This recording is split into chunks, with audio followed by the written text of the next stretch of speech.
Well, it's April 23rd, this 2014. This is Doug Stout, and I'm here with James Vogel. Um, James, you went to school in Newark High, so you were born in Licking County. Yes, I've lived in Lincoln County all my life. Okay. Yes, Where? Madison Township actually, Okay. all my life. Graduated from Newark High in 1942. And then you volunteered to go into the service. Volunteered for immediate induction, they called it. Okay. I turned 18 in October 42, 42, 43, 42. 43, 42, Yeah, you're right. and registered for the draft, but couldn't get any good jobs because I was draft age.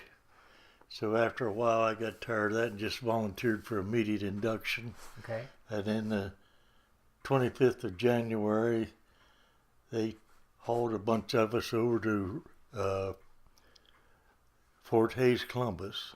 We took a physical and passed, was sworn in then, and was told to go back home and wait till they called us. So then I got the call 1st of February of 43 to report down at the train station, and that's when I left Newark. Okay. Did you get to pick which branch you wanted to go into then? The unit I wanted to go? Well, No. did you get to pick the Army, Navy, or? No. Well, it was Army, Okay. but I didn't get to pick any type unit or anything. Okay. They just stuck you wherever they... It was kind of interesting. At the same time, a friend of mine went in. Well, when you fill out your forms, you put down some of your experiences. And I'd had horses all my life. And I'd put that down on my forms. And he had been a carpenter. Well, it seemed like they like to do things just the opposite of what you're suited for. He ended up in the horse-drawn artillery, and I ended up in the engineers.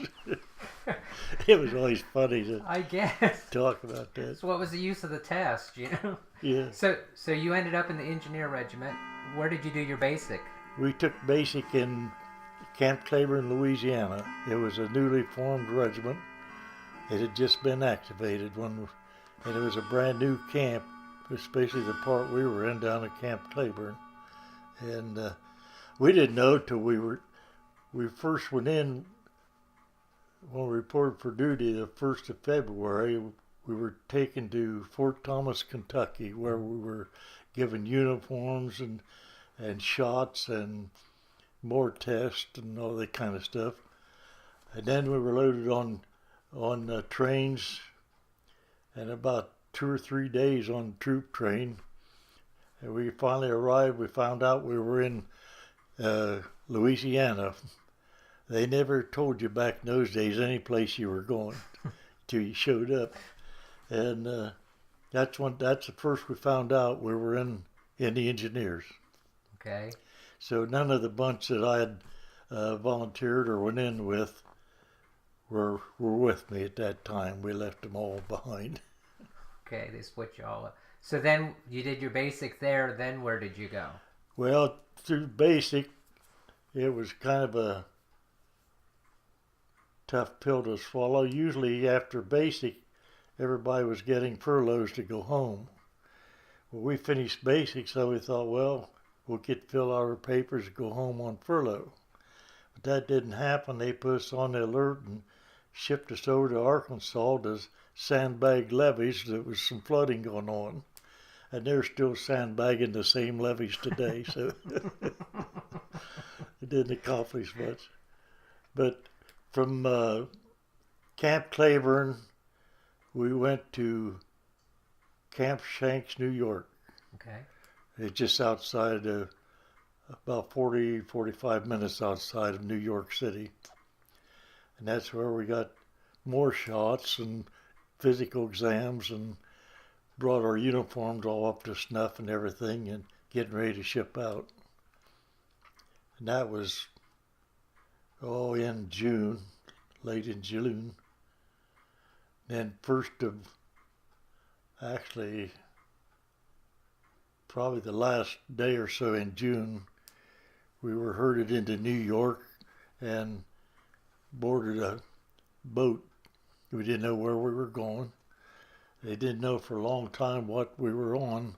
Turned out it was a Queen Elizabeth, the biggest ship they used for troop hauling. It was quite a fabulous ship, and it traveled by itself, other than air surveillance out of the harbors, both out of New York and going in. We landed in Firth of Forth in Scotland.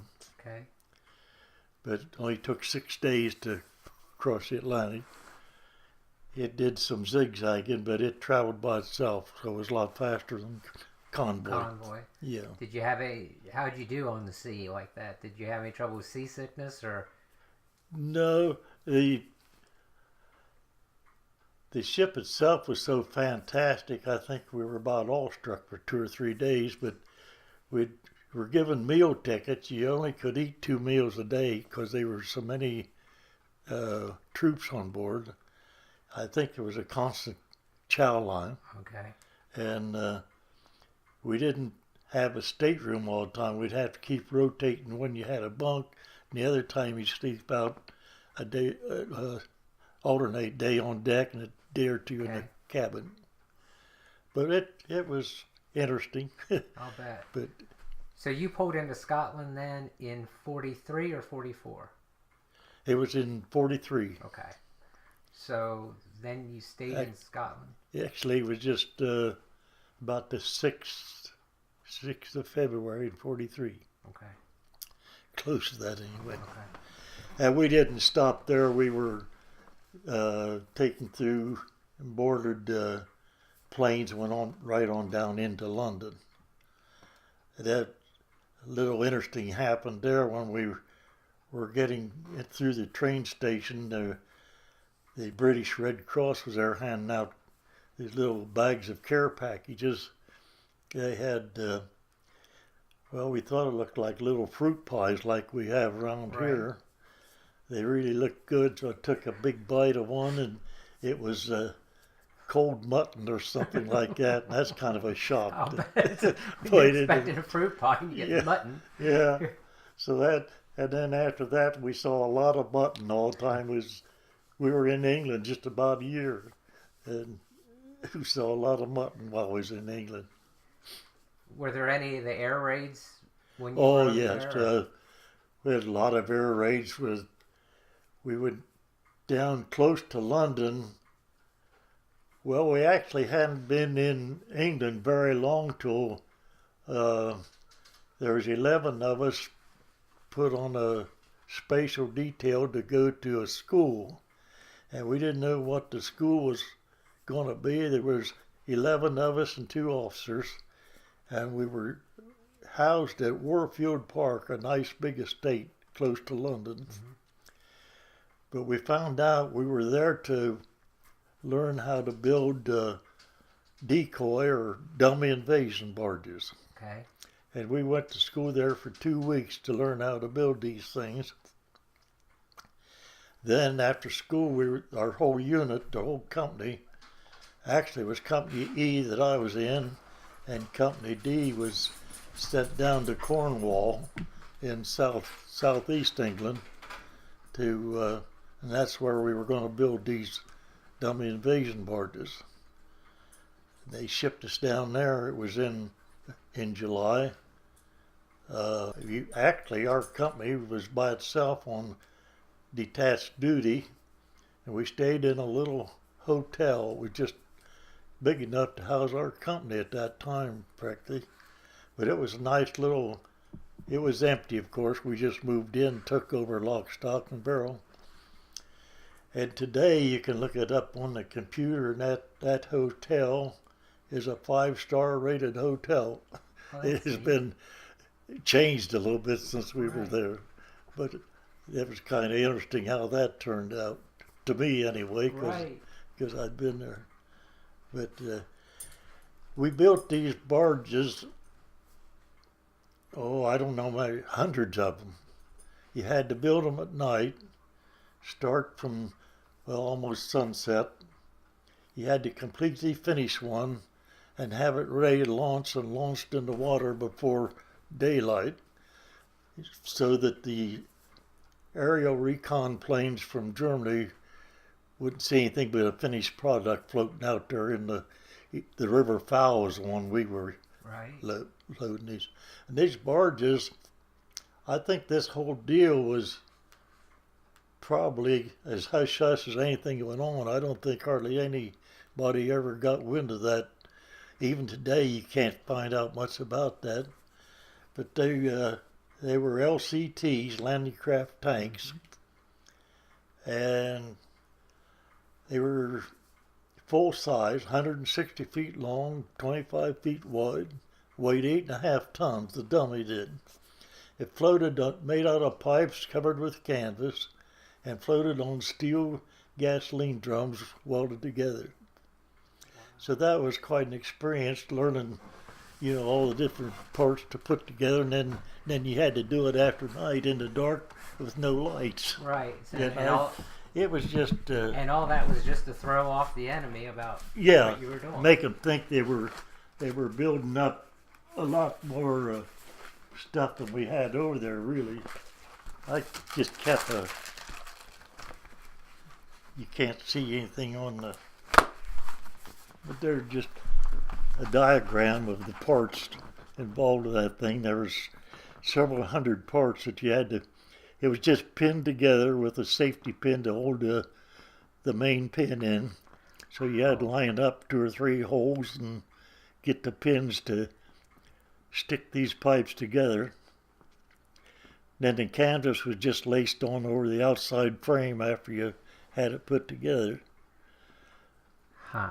But even to this day, I can hardly find anything out about the decoy or dummy programs like that. They had a big one you can find out about that the British had in the desert North Africa, Okay. with dummy tanks, just inflatable tanks and trucks to make it look like they had more stuff there. Right. But I've never been able to find anything on these.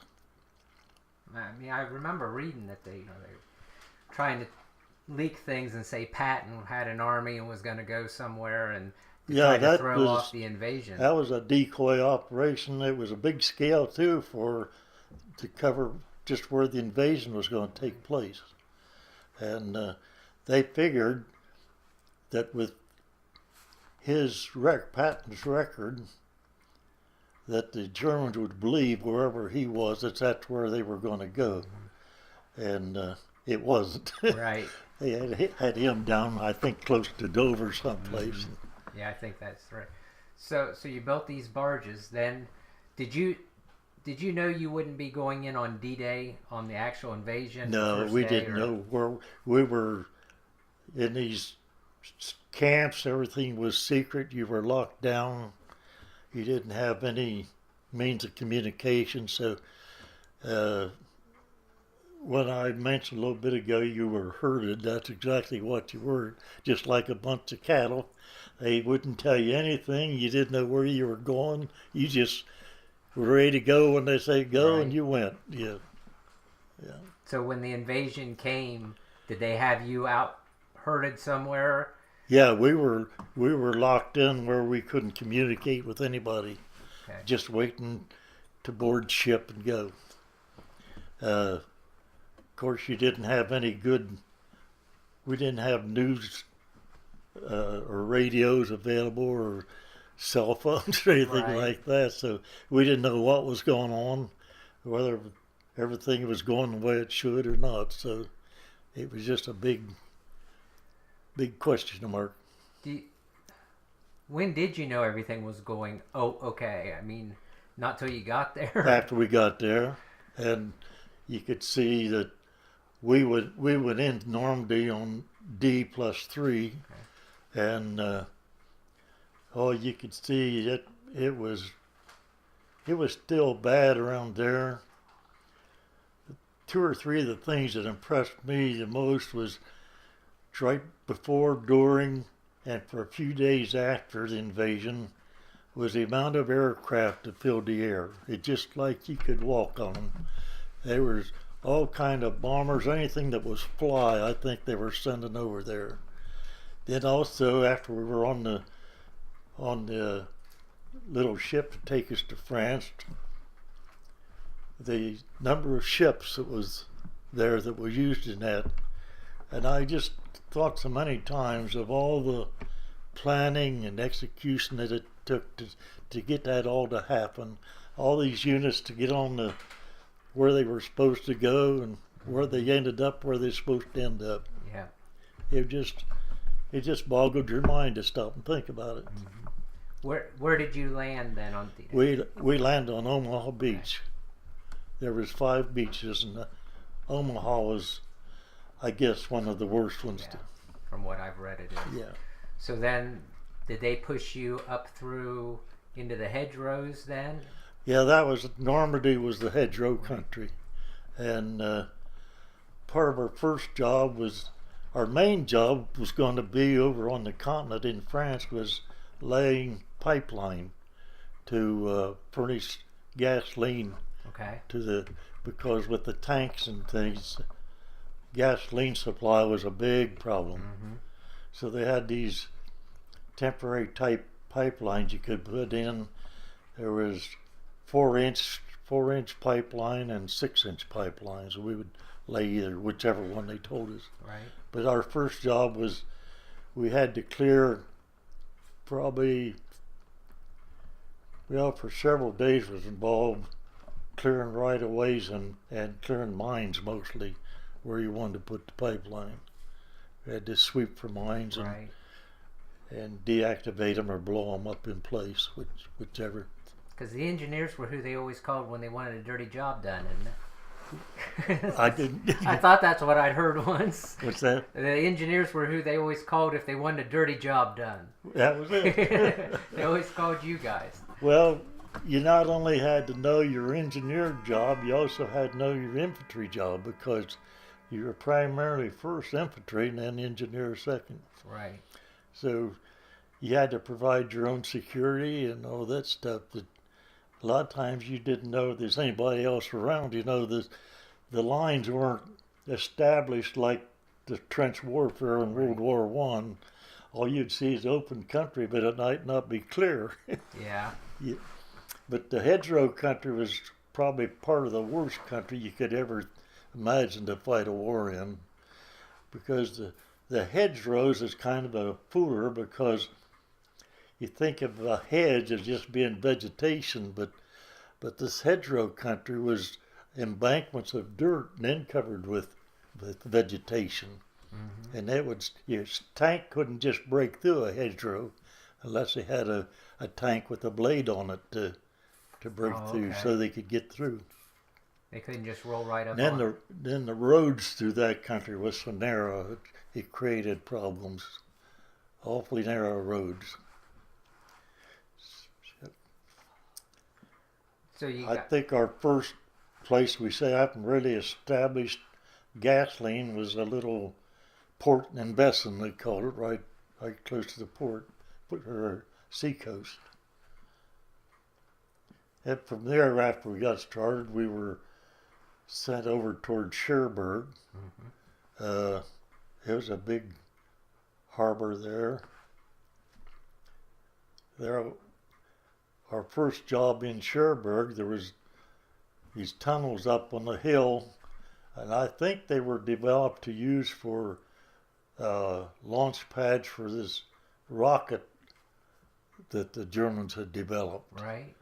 But it was early days for the rockets. I don't think they had any ready to fly yet, but we had to clear these tunnels make sure they were free of mines and that kind of thing.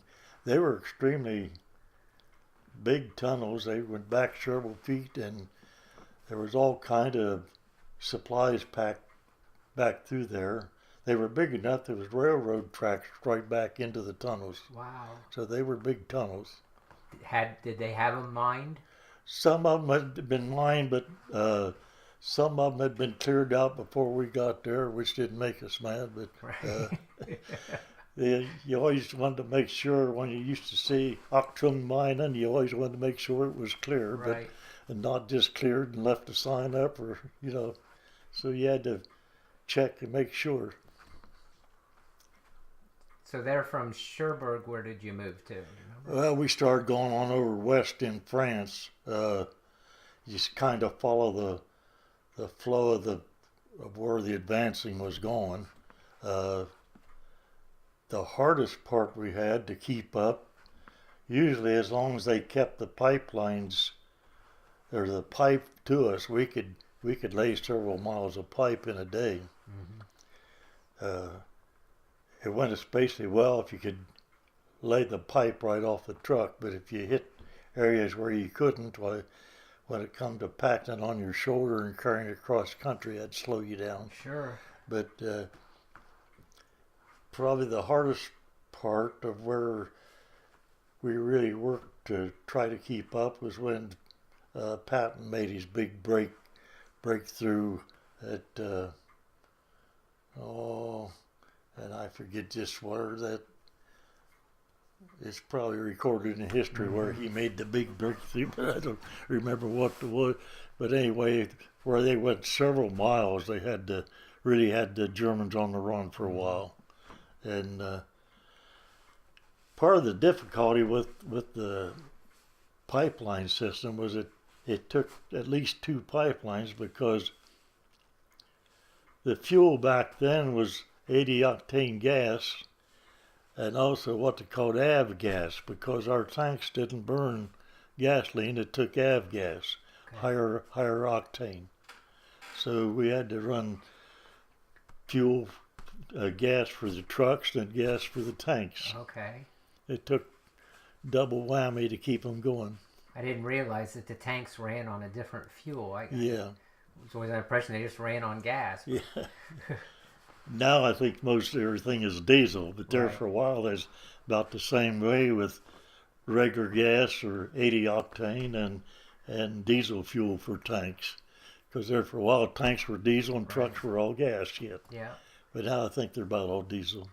In France, did you have much encounters with the French people, or were they pretty much cleared out where you Well, were? for the most part, they were really friendly, and that was our experience. That probably one of the first things that we found out that a pack of cigarettes was good for about a dozen of eggs. The first fresh eggs we'd had for about a year or so, and they sure beat powdered eggs all to the devil. But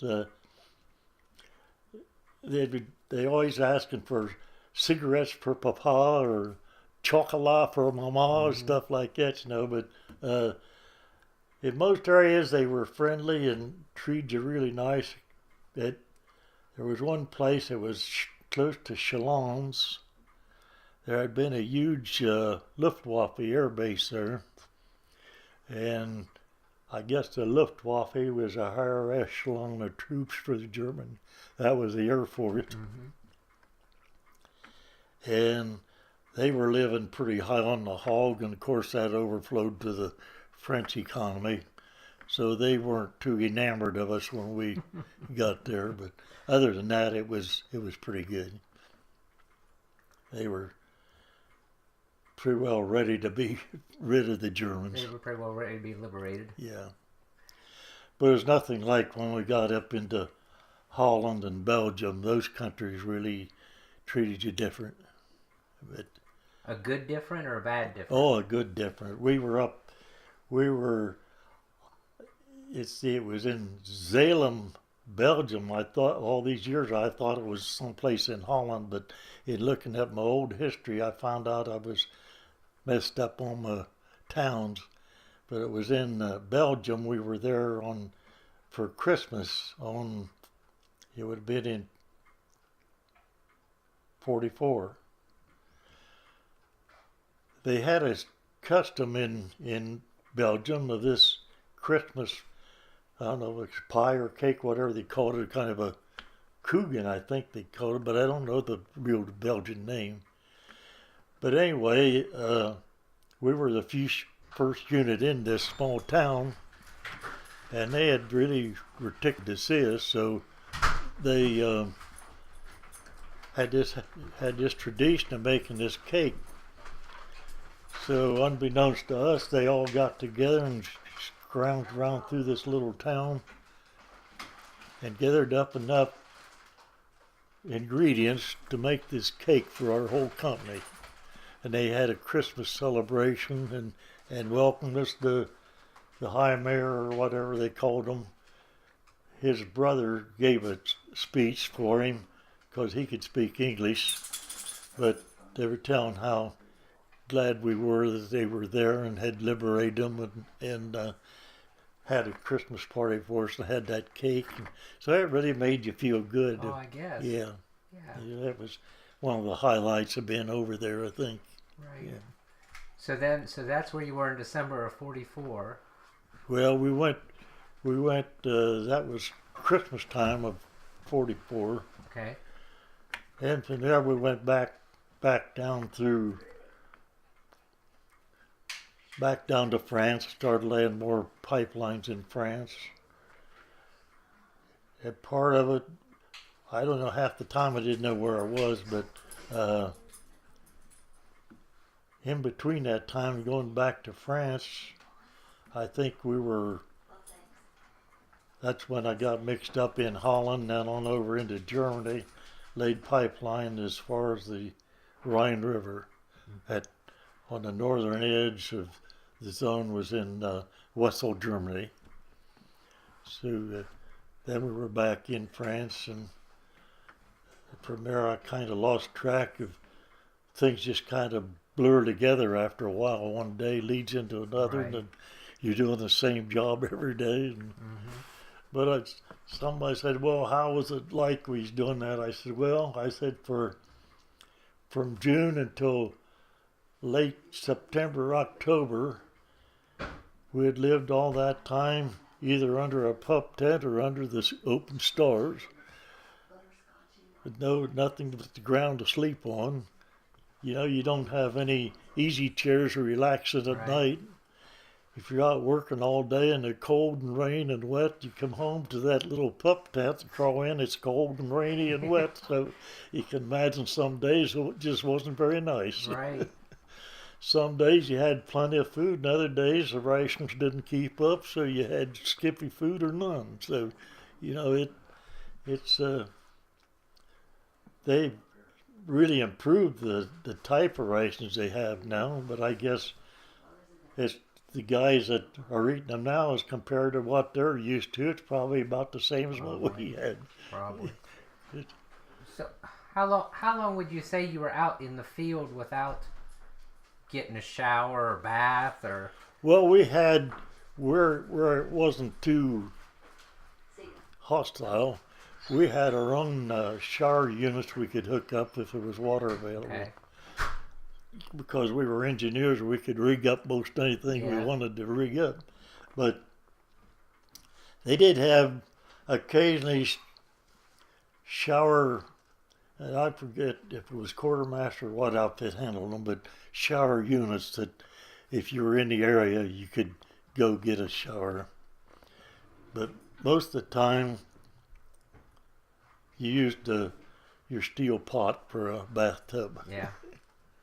Shave in it every morning, cook your 10-in-1 rice, and you'd come with a box of dried baked beans, and you'd cook them in your helmet, same one you washed in the morning.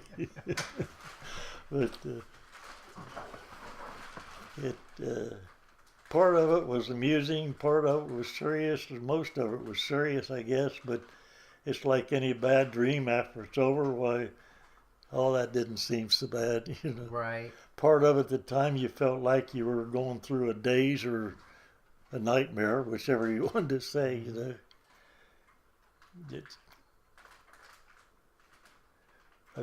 I guess the best word to describe it was interesting. Glad you went through it and wouldn't want to do it again. Okay. We saw the need at the time, so that helped. Right. That's better than a lot of our guys see today when they're going through what they're going through, is the why of it, you know. Right. So that that makes some of the unhappy part a little bit better. Right. When you were moving across Europe, when what was it, December 18th, I think, the Battle of the Bulge, were you We behind far enough that you didn't have to? Well, we were close to the battle. We weren't in on it, but we was about 30, 35 miles from it. But one thing that cost us extra trouble was the Germans kept sending troops not camouflage, dressed in American clothes. Mm-hmm. And they could speak English probably as well as you or I. And they were infiltrating part of it to blow up pipelines, for one thing. And of course, we'd have to work through the day and then had to do extra patrolling at night to protect the lines we put in, so they wouldn't. So it caused us a lot of extra work that way, even though we weren't right up on Sure. the Battle of the Bulge. But the weather then was extremely cold. I think all the history accounts have already touched on how cold it was during the Battle of the Bulge, with snow and such dense fog during that time, so much fog. And at night it's just like putting a clamp on everything. Sound doesn't travel, or where it does, you can't tell where it's coming from. It's kind of eerie, really, when you're in that dense of fog. I would think so. Yeah. Did you? I know a lot of guys didn't have any kind of winter gear with them. Winter gear, like winter uniforms for that? I mean, did you have anything we didn't to keep know what, warm? We didn't have any winter gear. The closest thing we got to it was issued to us in March of, well, when was that? It was after we was up, must have been after, 45 maybe. I don't remember, but it was just about the last, it was in March, must have been 45, that we were given a wool sweater and what they called a mummy bag, which is a waterproof outer shell with a extra heavy woolen liner inside. And that's the closest thing to winter gear we had. Little too late. But yeah, most of the time was just a couple of blankets. Just put on more socks and just put on more clothes, huh? Put on double socks, and we had long underwear. And GI boots aren't the warmest thing in the world. And we did have those Arbuckle overshoes, and they don't keep your feet warm either. Right. They just made it harder to get around in. But How did they give you any special instructions on how to detect these Germans that spoke good English? That if you ran into them, I mean, how to what? To treat them, or how to detect them? How to figure out that they were really Germans instead of Americans? Oh, well, we actually didn't catch any. We had to watch for them, but they used to trip them up on just talking with them. Somebody know the state, and they would try to pass off the state that they was from. They'd ask them questions about it, and then they couldn't answer all Right. the questions. That's how they caught. But they were, a lot of them, it was surprising how many had been educated in England or even in America, and we got back to Germany. So when the war ended, where were you? Or the war in Europe, I should say. We were in Saint Menehould, France was the name of it. It was just a small town that went crazy when that news came across. But we did have a big celebration in the town, and had a parade and all that stuff. It consisted of our company. But it was kind of unforgettable too. He had no idea what it meant at that time, how long it'd be before you got home or Right. anything else. But after the war was over and there wasn't any need for any pipelines, and that was all closed down, we actually didn't do anything for a little while, and then they decided they were going to need place to be ready to assemble the troops to get them ready to come home. Mm-hmm. So they shipped us back to close to the ports in France, like Le Havre and some of those ports. We started building. Well, it was, I forget what type camp they call them. It was just tents with kitchens and latrines, of the permanent type buildings, but mostly tents. But they were named after, like, Camp Lucky Strike, Camp Chesterfield, and different cigarettes. But we were setting those things up. So it took us a while before we were on the list to go home ourselves. Actually, I think it was, well, we were on the ship coming home over Thanksgiving in November. Okay. And I was so seasick I could care less. They did have turkey and all the trimmings on the little Waycross Victory was the name. I was just a little boat. The water was rougher than heck in November in the ocean, and man, that ship would leave the water and come back down like beating on a wash tub. But I could care less about eating anything. I was seasick. I'll bet. How long did it take you to get back home? Took us 9 days, and I was sick 5 straight days. Wow. And when I first got to a mirror and looked in there, I was green. Now, you heard of people turning green. I swear you can actually turn green. I've heard of it, but I haven't seen it. So where did you dock when you came back? It was in New York. Okay. But we went to Camp Kilmer for our first processing. That's where they treated us royally, welcomed there. They gave us whatever we'd been missing all these years in the way of good food, like ice cream and bananas and fresh milk and fresh eggs and all that stuff. But then we actually processed and was shipped home out of Indiantown Gap, Pennsylvania. Okay. 30th December 1945. So that's the first I got home from the time I went into service. Wow. And it was kind of hard on somebody that never stayed away from home before. You know, he's 18 years old. Sure. So that's. Did everybody know you were coming in?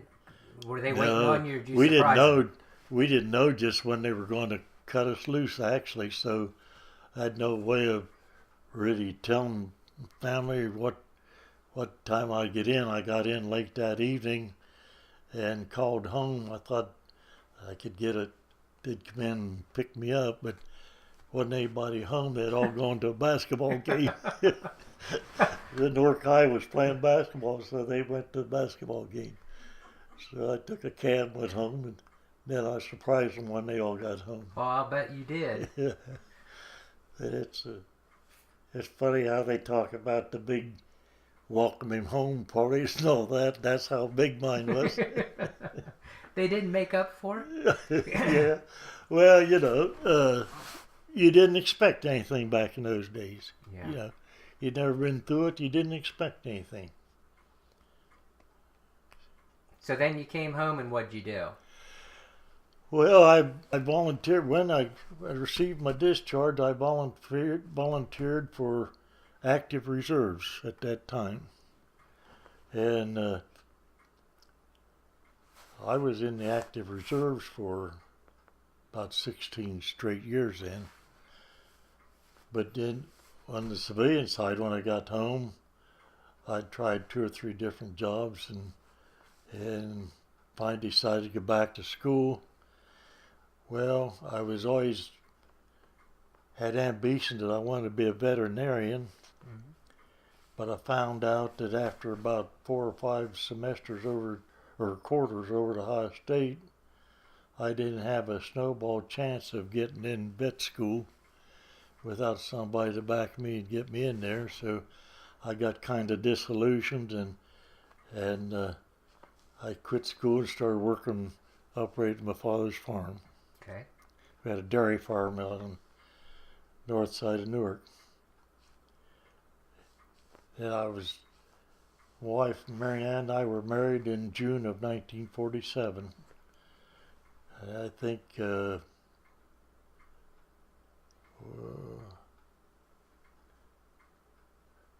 quit farming in 1960 when, after my father died, Mom just wanted to get rid of the farm, so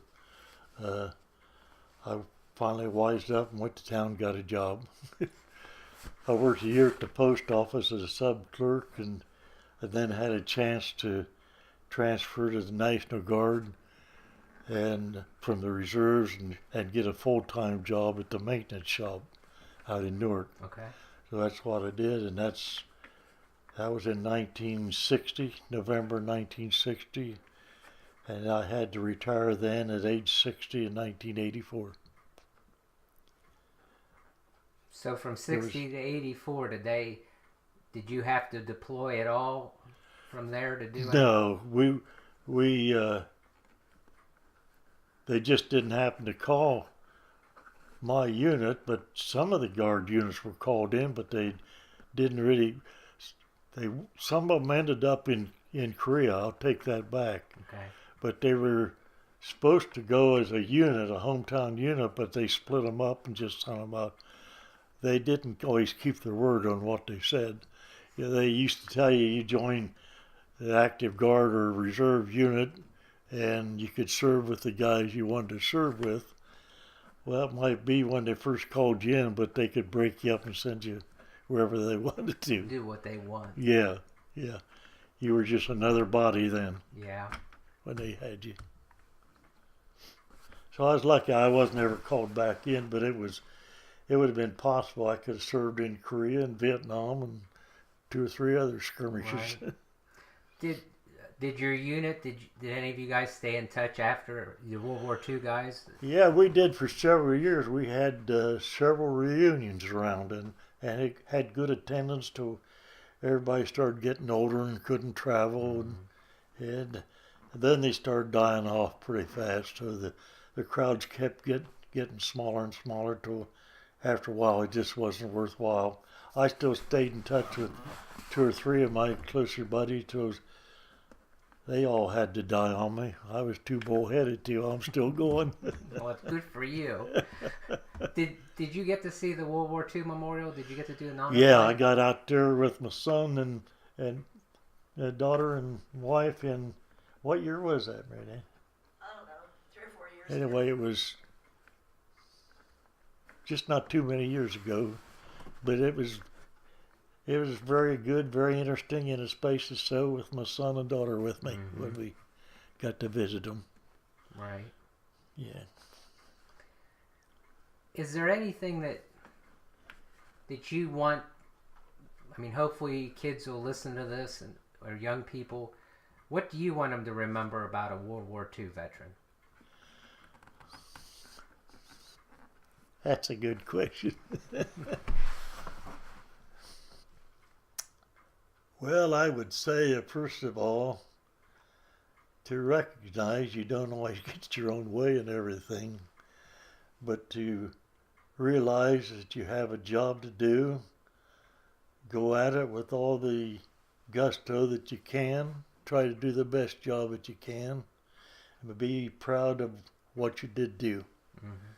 That it's not always just a duty, but a privilege to do some of those things, to serve. It's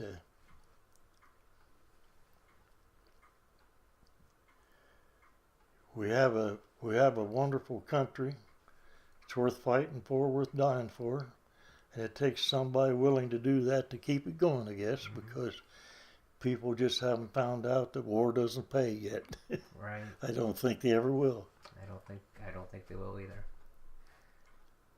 You're considered part of the greatest generation. Do you consider yourself part of the greatest generation? Yeah, we never looked at ourselves as anybody special. Like I've mentioned before, at that time we saw a job that had to be done, and we were just willing to go try to get it accomplished. I know Dad always said, well, that he was in the war. They thought it was the war to end all wars. That didn't work. We thought that maybe we made a difference. There wouldn't be any more, and that didn't work. So, but no, I don't think hardly any of us felt we was anybody special. They called it the greatest generation, but it was a unique one. We've been through, probably in my lifetime, I've seen more changes of all kinds that you could ever imagine. Right. And it just boggles your mind and makes me wonder what, I think I'm so far out of sync with everything now that the stuff is developing so fast that I can't keep up with it. I don't know how anybody else can, but they seem to. I don't either.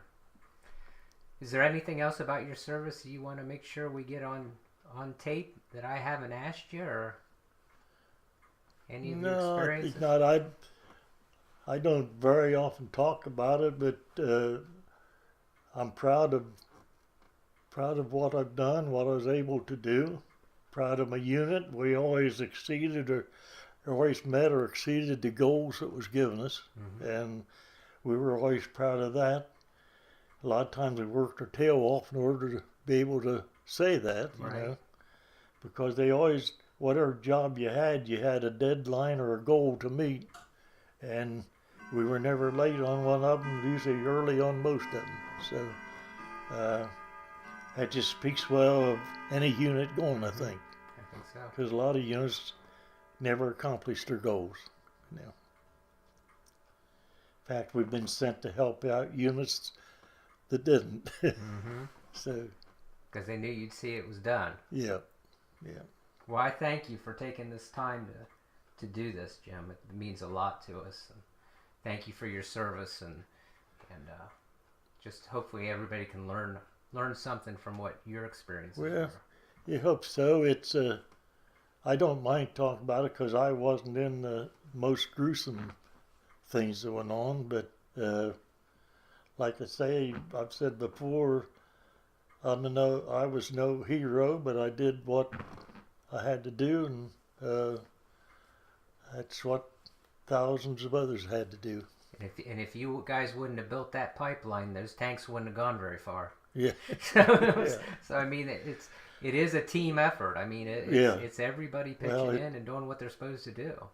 The part of it you can't talk about is some of the fixes you'd get into, just taking pipe across the field, like in Holland with the ground. It almost felt most of the time like you could stand there and shake back and forth, and the ground would shake, and you couldn't take trucks across that kind of stuff. So it was pack that pipe on your shoulder and away you'd go. Right. It's no wonder my back is shot today, but probably didn't help it. Yeah. But you had to kind of get with your buddy to make sure that when you got at the end, you was going to set your pipe down. You did it in sync. You didn't just drop your end, because that would drive you about 6 feet down the ground. How heavy was a piece of pipe, would you say? About 100 and some pounds. Oh my goodness. Yeah. Wow. They were about 21 feet long, 6 inch diameter or 4 inch. We liked the 4 inch a lot better. It was a lot lighter. Oh, I'm sure. But if you dropped one end down on the ground, it'd just feel like you was driven down the ground about. Oh, I'll bet. And then you had to get it out of there. Yeah. Did you have to weld them together, the pieces? Or? No, they had a quick connect coupling with a neoprene gasket you'd put over, and they had a groove in the end of each pipe, and that coupling would fit down in there and clamp together. You'd get a section of pipeline in, and then you'd have to pressurize it with the air, check for leaks, then blow it out when you got a section done, usually 6 to 10 miles. Another reason I can't hear, because when you'd open that line to let that air out, then it would just shriek because under such pressure. Okay. If you'd have a leak, you'd have to loosen the connection a little bit and see if it would blow out and tighten it back down. If that didn't, you had to tag it and then let the pressure clear off and go back and see what you had to do to fix it.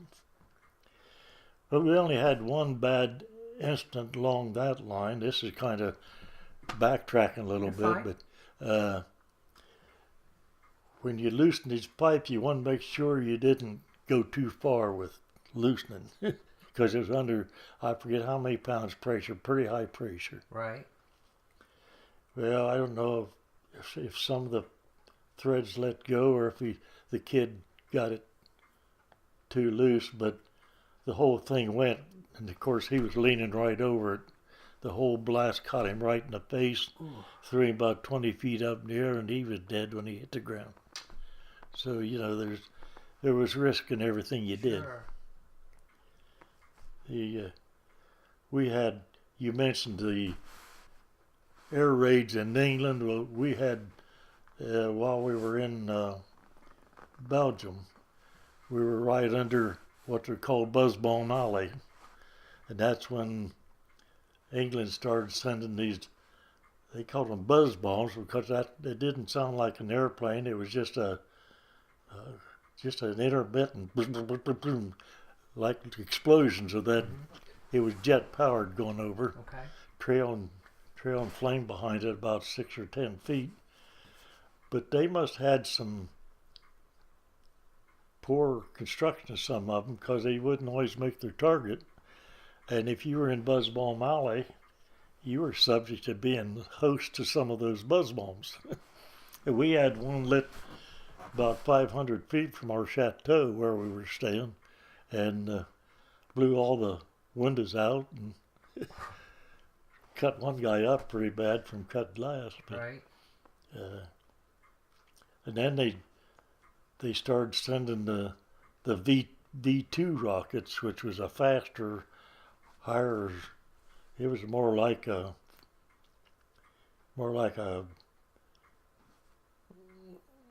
thing they would use today than the buzz bombs were pretty. Well, what do you want to say? Antiquated looking when you first saw them. They looked unwieldy as the devil, but they packed a heck of a wallop. They were unmanned. They looked like a small airplane, but they were unmanned, and they really didn't have any guidance control with them. They just had them aimed and fired them and let them hit wherever they hit. So they weren't too particular where they hit. A lot of them at that time were aimed towards Amsterdam, and some of those cities was the primary targets. So I'm jumping back and forth on that. You jump anywhere you want to jump. It's fine.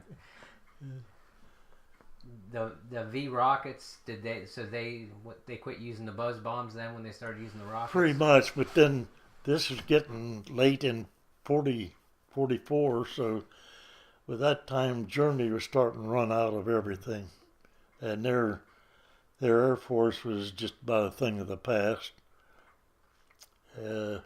Once you have air superiority in any war, it's just a matter of time, I think, till you still need gravel pounders down there on the ground, right.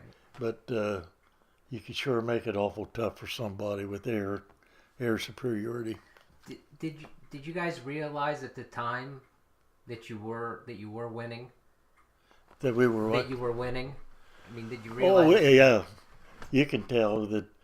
You know, you're moving, advancing all the time.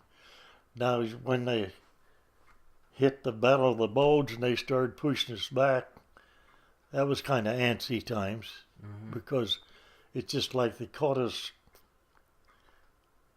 if you don't mind the expression, they caught us with our pants down. Right.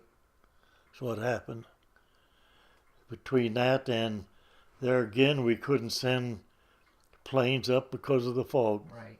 That's another advantage of air superiority. And without that, you lose some of your eyes on what's going on down on the ground. They couldn't take surveillance photos of anything, and so right. that.